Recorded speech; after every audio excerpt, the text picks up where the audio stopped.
Eva Terčelj po naslovu svetovne prvakinje, podprvakinja Evrope.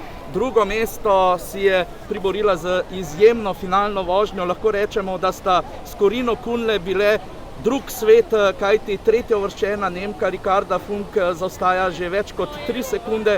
Eva Terčelj pa na koncu 47 stotink sekunde za Corino Kühnle.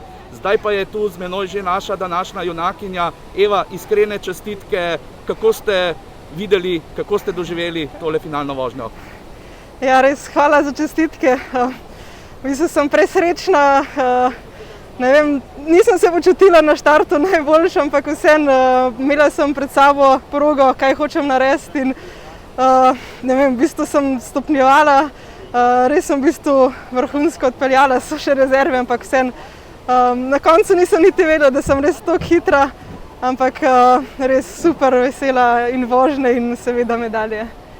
Eva, v kvalifikacijah se ni vse začelo tako, kot bi si želeli. Morali ste celo na popravni izpit, ki ste ga uspešno pripeljali skozi. Danes že potem v polfinalu 4. rezultat, zdaj pa drugo. Ja, res je. V bistvu na treningih sem še vedno spoprijateljevala s progo, sem imela veliko težav.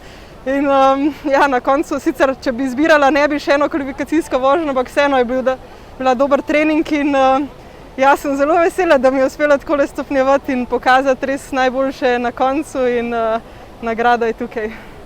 V kolikšni meri vam je bilo vendarle nekoliko lažje, ker ste že pred prihodom v Ivrejo vedeli, da imate tudi izpolnjeno olimpijsko normo, ki ste si jo priborili z naslovom svetovne prvakinje v Španiji?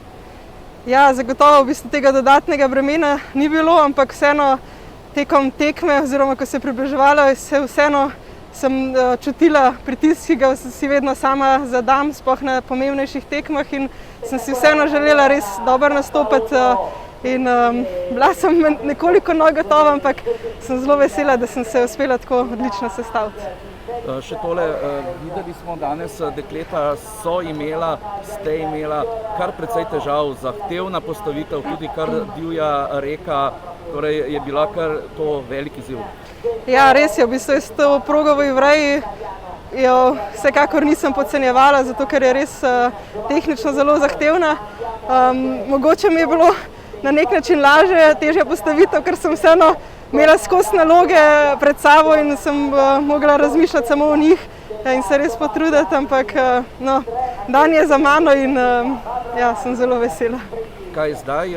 Boste imeli še kakšne tekme pred Tokijem, vemo pa, da zaradi same situacije, zdravstvene situacije, prav veliko treninga na olimpijski progi ne boste mogli narediti. Ja, res je, poskušali bomo najti podobne proge s podobnimi karakteristikami, kot bo na olimpijskih igrah proga. Bodo pa tudi vmes vsaj en svetovni pokal in še kakšno priložnost bomo poskušali najti, ker vseeno štarti so zelo pomembni in tekmovalni ritem bo tudi na olimpijadi pomemben. Eva, v London ste se šli učiti, kaj pa v Tokio? Gremo po medaljo? Ja, pa tekmovati.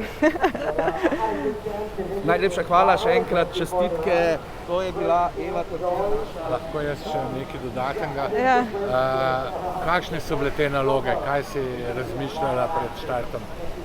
Ja, se pravi, glede na dano postavitev, kako moram odveslati, kako naj čoln teče, kako naj postavljam za veslaje, ker pač, kot sem rekla, proga je zelo težka in voda je močna, tako da je res potrebno iti res z vodo in se ne boriti proti njej, ker razgobiš. Tako da predvsem to, kako jo glede na dano postavitev izkoristiti vodo in biti čim hitrejši.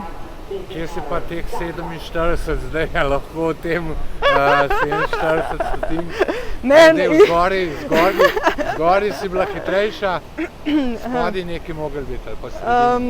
Ne bom jih iskala v bistvu, ker kakšni odseki so bili pa zelo hitri, ki bi lahko bili počasnejši, ampak vseeno v bistvu od štarta sem se malo lovila, srednji del je bil res dober, v spodnjem delu sem pa poskušala samo kontrolirati in ostati na pravi liniji, tako da mislim, da ni nič izgubljeno, ampak samo pridobljeno.